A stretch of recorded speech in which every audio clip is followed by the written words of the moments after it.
मातुर्विचष्टे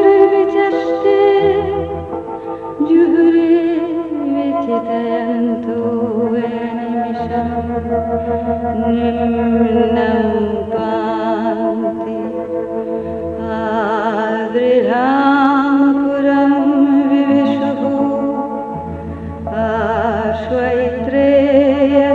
जन्तवो द्युमदवर्धन्तकृष्टयः निष्करीवो बृहद्दुःखा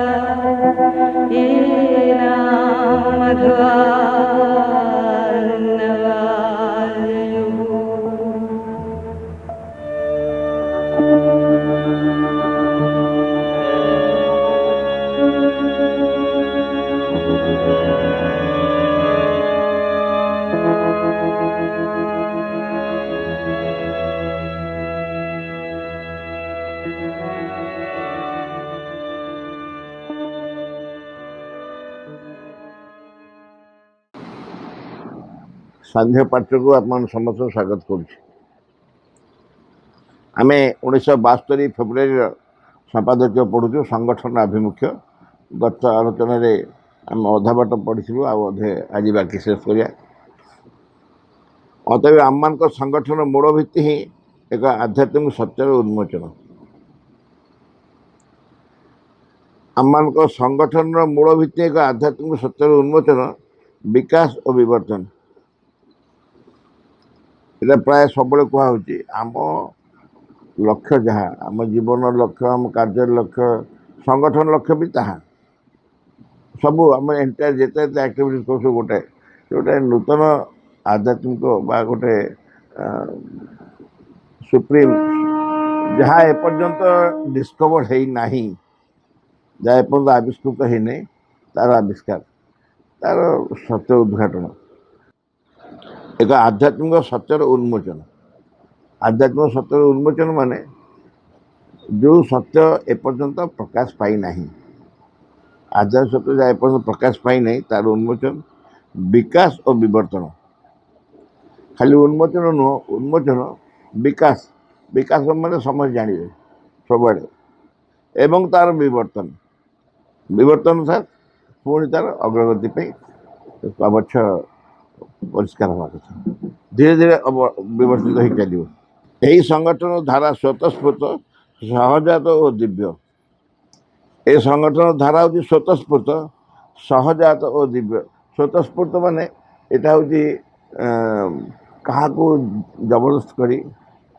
टाणी भिड़िकी ये कौन सी कड़ाकड़ी नियम कानून भितर पकई कर कारण ये आध्यात्मिक कहुँ आध्यात्मिक आध्यात्मिक माने ये स्वाधीनता दरकार किंतु से स्वाधीनता नुह जो स्वाधीनता कि आम स्वाधीनता को मिसयूज करेंगे यहाँ स्वाधीन ये आमको मो मार्ग समस्त निज निज मार्ग भगवान खोजापी से सत्य को खोजापी सुजोग दिया कौन निर्दिष्ट निर्दिष्ट प्रणाली को बाध्य मानिया कहूनी से सब गुरुत्वपूर्ण कथा कौन से गोटे शास्त्र को आप जी से कहे ताकर जो नियम थो या करने आप नियम करी नहीं ताले ता स्वीकृत हेनी से केवल राजी हेनी करा पड़ो समस्त जहाँ अच्छी करा तुम करा पड़ो केतक धारा केतक प्रणाली केतक नियम केतक कायदा कानून सब मानिया पड़ो किंतु एठी कहूँ आध्यात्मिक धारा कायदा कानून कौन आध्यात्मिक धारा नियम करदे तो सेटा गोटे आर्टिफिशियल हो कृत्रिम हो कहला यहाँ स्वतःस्फूर्त सहजात मैंने आम सांगे सांगे सहजात आम सांगे सांगे एवं दिव्य दिव्य हो भगवत अभिमुखी दिव्य हूँ भगवान को तो कहवा दिव्य को भगवत अभिमुखी जी कौन सी प्रकार बाहिक क्रियाकर्म बाह्य मानसिक नीति नियम और अनुशासन द्वारा ये संगठन चालित हो पार ना जहाँ आम आलोचना कले बाहर कौन जिते तुम दाबी दियो तापर नियम कानून तुम सका उठ बाध्य एति थर प्राणायाम कर ध्यान कर समय जप कर समय अध्ययन कर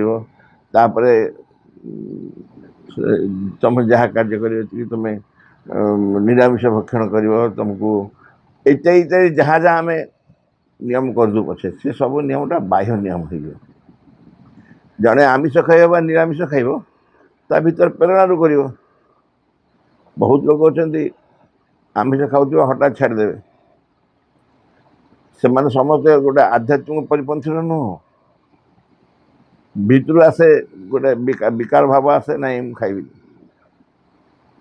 बहुत लोग अच्छा आरंभ खाई सांग मान क्या कथा पड़ी खाइबे खाइबे छाड़ी पारे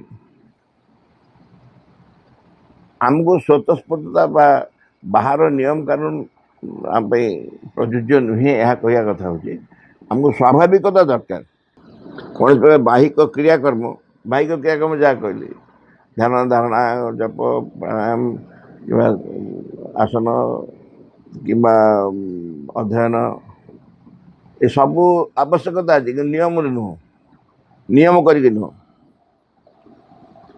बाह्य मानसिक नीति नियम और अनुशासन द्वारा अनुशासन गोटे शासन तो कड़ाकड़ी भाव धारा गोटे शासन यही संगठन चालित हो पार नहीं बाह्य कौन प्रकार द्वारा चालित हो पार नहीं राजनैतिक अनुष्ठान गुड़िक जपरी एक बाहर आईन कानून द्वारा नियंत्रित हो पारे राजनैतिक अनुष्ठान गुड़िक जपरी एक बाहर आईन कानून द्वारा नियंत्रित हो पारे एवं बाह्य शासन द्वारा परिचालित हो जाए आध्यात्मिक अनुष्ठान सेपरी हो पार ना राजनैतिक अनुष्ठान को तुम फ्रीडम नहीं तुम धर तुम कौन सी राजनैतिक गोष्ठी अच्छ एवं देखल तुम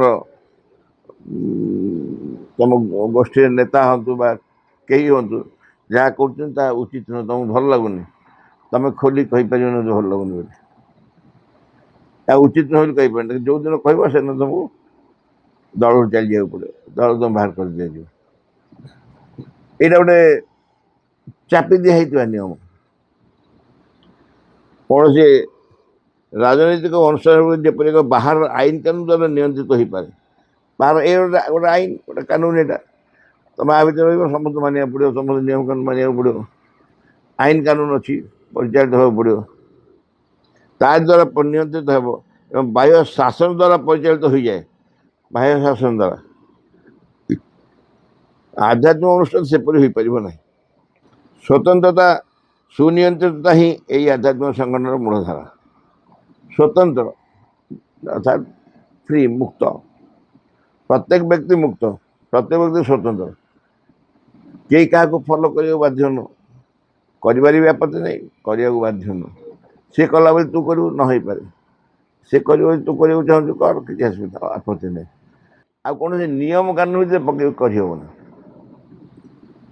से कहला स्वतंत्रता सुनियंत्रितता सुनियंत्रित माने नियंत्रित हम सुनियंत्रित हम अर्थात गोटे प्रिंसिपल भल भाव किंतु से स्वाधीन स्वतंत्र रहा आध्यात्मिक संगठन मूलधारा इंटरेस्टिंग प्रिंसिपल गोटे धारा समस्त गोटे धारा किंतु तुम स्वाधीन अर्थात अर्थात से धारा को तुम आनंद रे मानव जिते बड़े कौन सी धारा बा नियम तुम ऊपर बोझ भाया लगे तुम निजर नेचर एगेन्स्ट तुम धारा तुम निजस्व जहाँ गोटे कौन स्टाइल तुम मो स्टाइलटा या करने चाहे से तुमको यदि सुजोग न मिले तुम बाध्य मान नियम किंतु कह तुम नियम दिगला ये नियम मानव तुम धारा तुम मानव तुम भाव तुम मानव छलना करनी एमती लोग छलना कर बर जबरदस्ती मानिले छलना करेंगे जमी ध्यान जबरदस्ती कर आखि बुझी बसते केत घंटी पड़ो आखि खोल नहीं ध्यान कौन हो अधिकांश का तो मुझे जाननी कहवा उचित कि नुहे मुझे जाननी कि अधिकांश जगह कौन ध्यान गोटे दिहला कसन दिहला म्यूजिक बाजिला समस्त आखि बुझे म्यूजिक सरला पुणी समस्ते आखि खोल मझ समयटा कौन कले जहाँ भी कर तुम आखि खोलिकी उठिकी बुलाबुली करना ये कौन ना तुम कर ध्यान चली तुम उठिकी बुलाबुली कौन कर।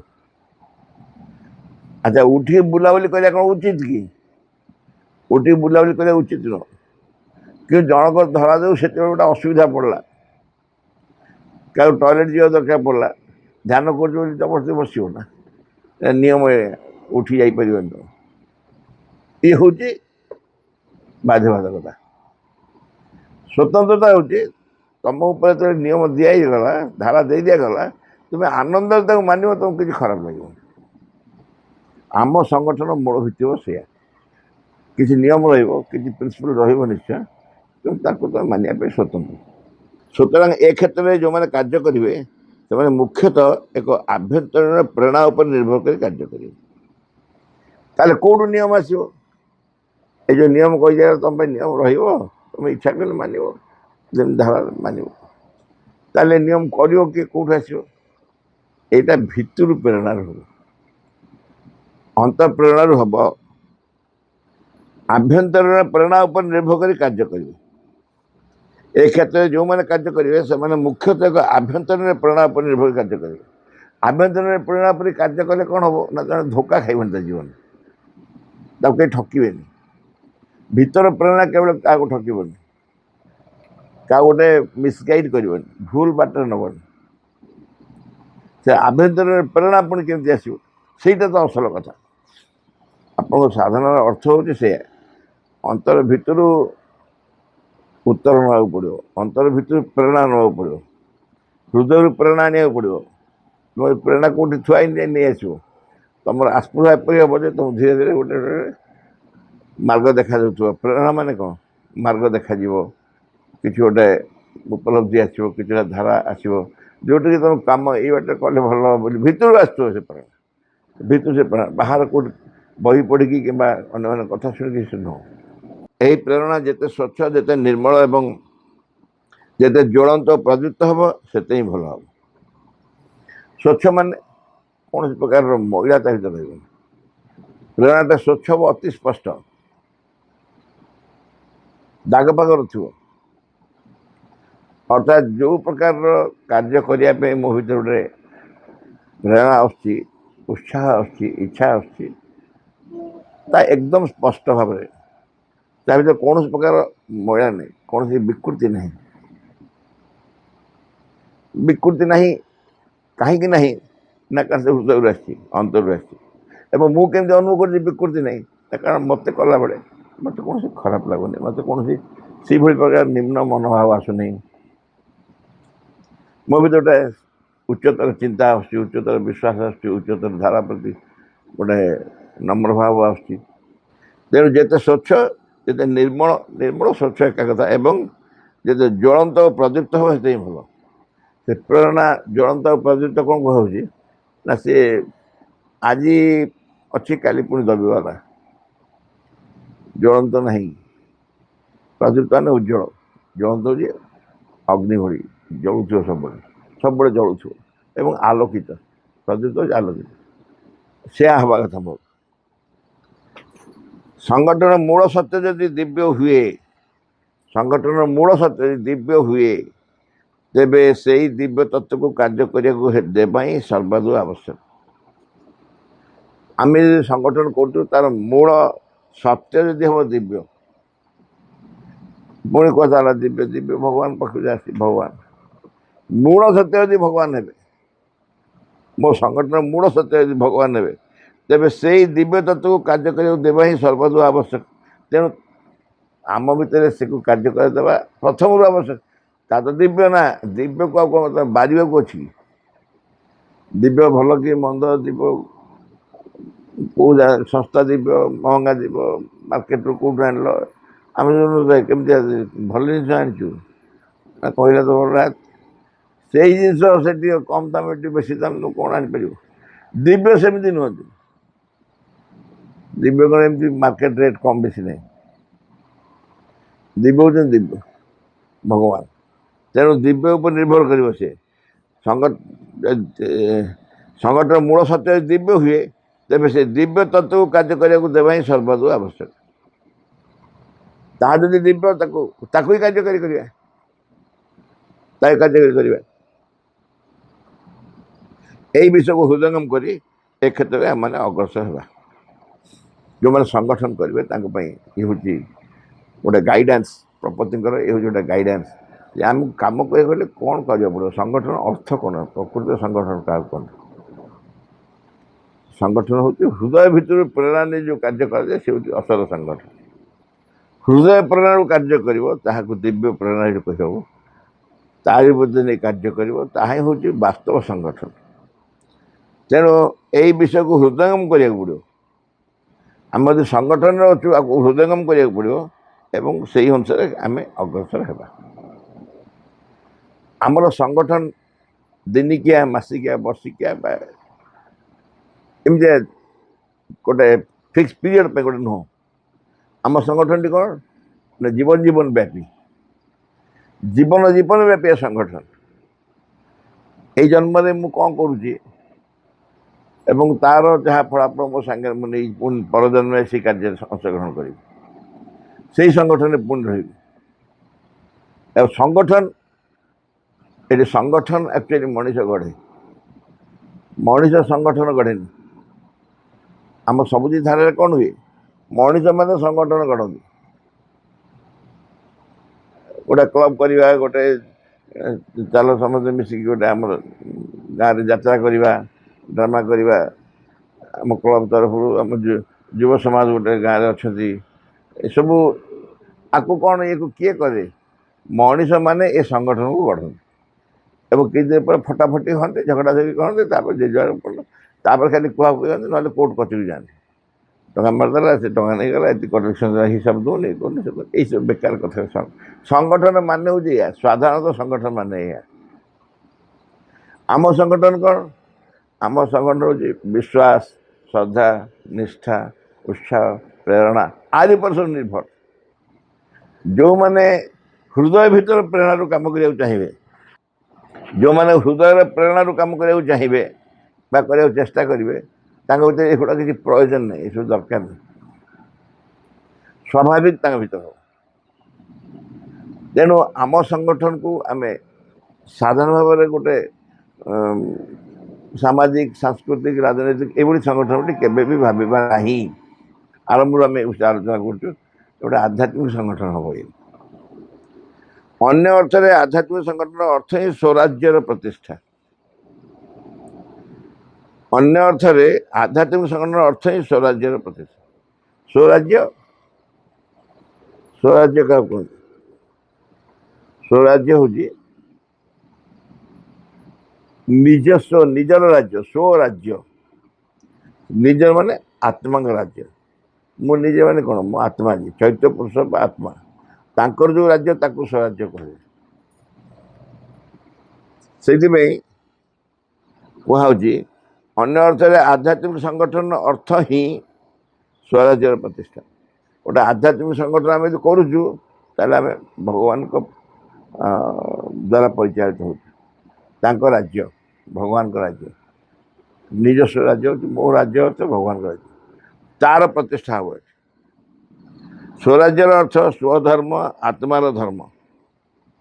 ସ୍ୱରାଜ୍ୟର ଅର୍ଥ ସ୍ୱଧର୍ମ, ନିଜସ୍ୱ ଧର୍ମ, ନିଜସ୍ୱ ମାନେ ଆତ୍ମାଙ୍କ ଧର୍ମ, ଏକ ଅବିନାଶୀ ଶାଶ୍ୱତ ବିଧାନ ଦ୍ୱାରା ପରିଚାଳିତ ହେବ। କାହା ଦ୍ୱାରା ପରିଚାଳିତ ହେବା ସ୍ୱରାଜ୍ୟରେ? ଆମେ କହୁଛୁ ଆମେ କାହା ଦ୍ୱାରା ପରିଚାଳିତ ହେଉଛୁ? ଆମେ ନ୍ୟାଚୁରାଲି ଯେଉଁମାନେ ବୟସ୍କ ଅଛନ୍ତି, ଯେଉଁମାନେ ଗାଇଡ଼ କରୁଛନ୍ତି, ତାଙ୍କ ଦ୍ୱାରା ପରିଚାଳିତ ହେଉଛୁ। ସେମାନେ କାହା ଦ୍ୱାରା ପରିଚାଳିତ ହେଉଛନ୍ତି? ସେମାନେ ସେମିତି ଆଉ କାହା ଦ୍ୱାରା? ଏସବୁ ଭୁଲ। ଆମେ ସମସ୍ତେ ପରିଚାଳିତ ହେବା ହୃଦୟସ୍ଥ, ଅନ୍ତରସ୍ଥ ଦିବ୍ୟ ସତ୍ତା ବା ଆତ୍ମାଙ୍କ ଦ୍ୱାରା। ଆତ୍ମାଙ୍କ ପରିଚାଳନାରେ ଆମେ ରହିବା।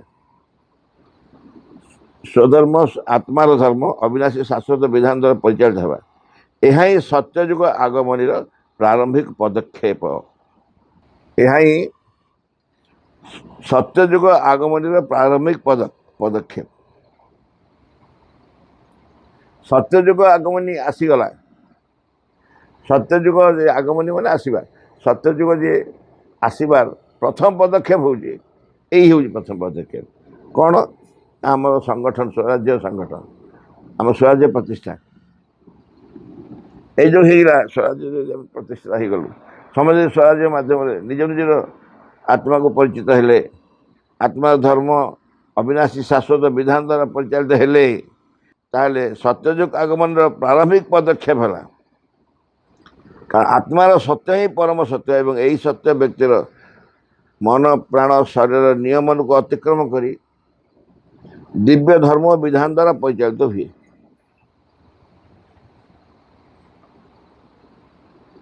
ଏହା ହିଁ ସତ୍ୟଯୁଗ ଆଗମନର ପ୍ରାରମ୍ଭିକ ପଦକ୍ଷେପ। କାରଣ ଆତ୍ମାର ସତ୍ୟ ହିଁ ପରମ ସତ୍ୟ, ଆଉ ତାଠାରୁ ବଡ଼ ସତ୍ୟ ନାହିଁ। କେବଳ ସତ୍ୟ ହେଉଛି ଆତ୍ମାର ସତ୍ୟ ଏବଂ ଏହି ସତ୍ୟ ବ୍ୟକ୍ତିର ମନ ପ୍ରାଣ ଶରୀରର ନିୟମକୁ ମନ ପ୍ରାଣ ଶରୀରର ଯାହା ଧାରା ନିୟମ ତାକୁ ଅତିକ୍ରମ କରି ଦିବ୍ୟ ଧର୍ମ ଓ ବିଧାନ ଦ୍ୱାରା ପରିଚାଳିତ ହୁଏ। ଆମେ ସେ ଆଲୋଚନା କଲୁ ଆଜି ଯେ କାହା ଦ୍ୱାରା ମୋ ବ୍ୟକ୍ତି ପରିଚାଳିତ ହେବ, ବାହ୍ୟ ନିୟମ କାନୁନ ଦ୍ୱାରା ନା ଅନ୍ତର ଭିତର ଦ୍ୱାରା?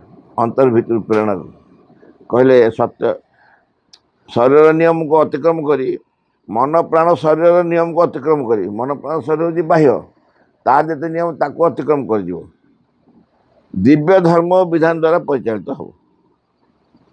ଦିବ୍ୟ ଧର୍ମ ଓ ବିଧାନ ଥରେ ଏହି ବିଧାନର ସ୍ପର୍ଶ ବ୍ୟକ୍ତି ପାଇଲେ ଜୀବନ ଧନ୍ୟ ହୋଇ ଉଠେ ଏବଂ ବ୍ୟକ୍ତି ଆତ୍ମା ବିଶ୍ୱାତ୍ମାର ଧାରାକୁ ଧରିପାରେ। ଯେତେବେଳେ ଏହି ବିଧାନର ସ୍ପର୍ଶ ବ୍ୟକ୍ତି ପାଇବ, କେତେବେଳେ ଯଦି ଏହି ବିଧାନର ସ୍ପର୍ଶ ପାଇବ, କେଉଁ ବିଧାନ ଅର୍ଥାତ୍ ଦିବ୍ୟ ଧର୍ମ ଦିବ୍ୟ ବିଧାନ, ତାର ଯଦି ସ୍ପର୍ଶ ଜଣେ ପାଇଗଲା ତାହେଲେ ତାର ଜୀବନ ଧନ୍ୟ ହେଲା, ଜୀବନ ଧନ୍ୟ ହେଇଗଲା। ଆଉ ତାର ବ୍ୟକ୍ତି ଆତ୍ମା ବିଶ୍ୱାତ୍ମାର ଧାରାକୁ ଧରିପାରିଲା। ବ୍ୟକ୍ତି ଆତ୍ମା ବିଶ୍ୱାତ୍ମା, ଜୀବାତ୍ମା ପରମାତ୍ମା, ବ୍ୟକ୍ତି ଆତ୍ମା ଜୀବାତ୍ମା ବା ପରମାତ୍ମାକୁ ବିଶ୍ୱାତ୍ମାକୁ ଧାରାକୁ ଧରିପାରିଲା। ଏଇଟା ହେଉଛି ମାନେ ଏଇ ଧାରା ହିଁ ହବ। ଆମର ନିଜ ଆତ୍ମା, ଆମେ ଯେଉଁ ନିଜ ଆତ୍ମାକୁ ନେଇ ଅଛୁ ବା ନିଜ ଆତ୍ମା ବୋଲି କହୁଛୁ, ସେଇ ହିଁ ବ୍ୟକ୍ତି ଆତ୍ମା ଏବଂ ସେ ମିଶିବ କେଉଁଠି ନା ବିଶ୍ୱାତ୍ମା ଅର୍ଥ ପରମାତ୍ମା ଭଗବାନ ତାଙ୍କ ପାଖରେ ନେଇ ମିଶିପାରିବ, ତାଙ୍କ ଧାରାକୁ ଧରିପାରିବ, ଜୀବନ ଧନ୍ୟ ହେଉଟେ ଏବଂ ବ୍ୟକ୍ତି ଆତ୍ମା ବିଶ୍ୱାତ୍ମାର ଧାରାକୁ ଧରିପାରେ।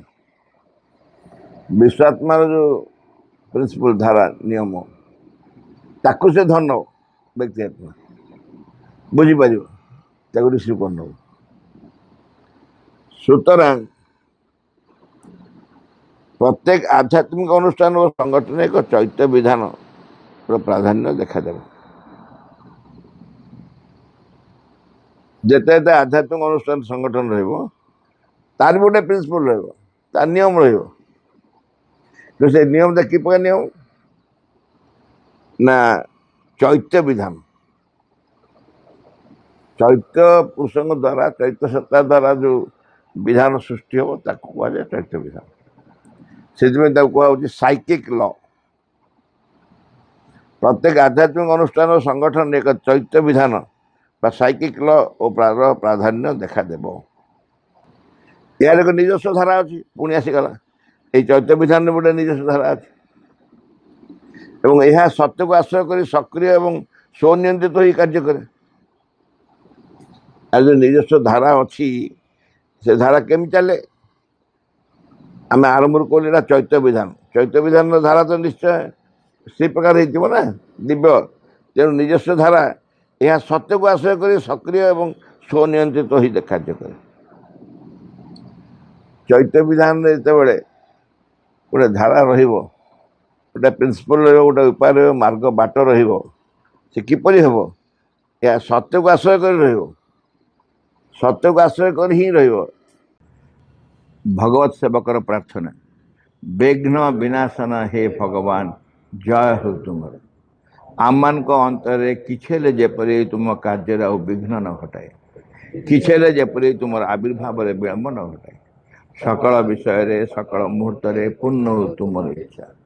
ତୁମ ସମ୍ମୁଖରେ ଛିଡ଼ା ହେଇଛୁ ଆମମାନେ, ତୁମର ଇଚ୍ଛା ହିଁ ଆମମାନଙ୍କ ମଧ୍ୟରେ, ଆମମାନଙ୍କ ସତ୍ତାର ପ୍ରତ୍ୟେକ ଅଙ୍ଗରେ, ପ୍ରତ୍ୟେକ କର୍ମରେ उच्चतम चूड़ारू तुच्छतम प्रत्येकटी कुशरे पुण्य तुमठारे आम मानकर निष्ठा हुई जेपरी सर्वांगीन चिरंतन आम मैंने अन्य सबकि परिहार कर चाहूँ संपूर्ण रूपे तुम प्रभाव अधीन रही आम मैंने केवे जेपरी न भूलु तुम निकट में गभीर भाव निबिड़ भाव कृतज्ञ रही प्रति मुहूर्त तुम्हें आम मान जो अपरूप संपद सब दान कर जाऊछ से सबूर किसी जेपरी आम मैंने अपचय न कर आम मानकर प्रत्येक अंग जेपरी तुम कार्य सहचर हुए से सब जेपरी प्रस्तुत हो उठती तुम सिद्धि परम सिद्धि करता हे भगवान जय हो तुम विजय जय आम मानकर ज्वलंत सक्रिय चरम अटल विश्वास